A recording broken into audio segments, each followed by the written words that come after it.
নমস্কার বন্ধুরা, সময় রান্নাবান্না চ্যানেলে আপনাদের স্বাগত। আজকে রান্না করব মটর শাক। মটর শাকটা ধুয়ে নিয়ে এসেছি বেছে।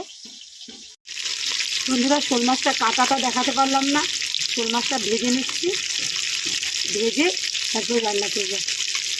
এদিকে শাকটা কুচিয়ে নিয়েছি, লঙ্কাও কুচিয়ে নিয়েছি। মাছটা ভেজে নামিয়ে নিয়েছি। মাছ ভাজার তেল একটু কমিয়ে ওই তেলের মধ্যে কমিয়ে নিয়েছি। এই তেলের মধ্যে একটু রাঁধুনি ফোড়ন দিয়ে দেবো।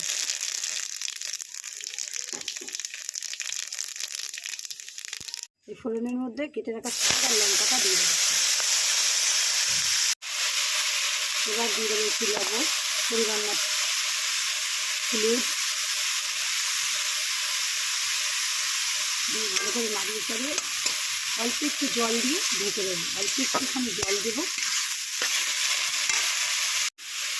অল্প একটু জল দেবো যাতে শাকটা সেদ্ধ হয়ে যায়। আবার মাছটা দেবো, মাছটাও যাতে সেদ্ধ হয়ে যায়। শাকটা সেদ্ধ হয়ে গেছে, এখন মাছটা দিয়ে দেবো। মাছটা দিয়ে ভালো করে নাড়িয়ে দিয়ে দেবো, মাছটা যাতে সেদ্ধ হয়ে যায়। এবার ঢেকে দেবো, 2 মিনিট কম আঁচে রেখে দেবো। এবার একটু আদা বাটা দিয়ে দেবো, অল্প একটু আদা বাটাটা মিশিয়ে ঢাকা দিয়ে দেবো যাতে গন্ধটা সমস্ত শাকটার মধ্যে যায়। আদা বাটাটা মিশিয়ে ঢাকা দিয়ে দেবো।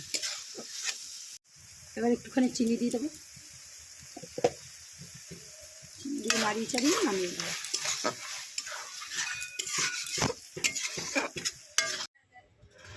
রান্না হয়ে গেছে, নামিয়ে নিয়েছি।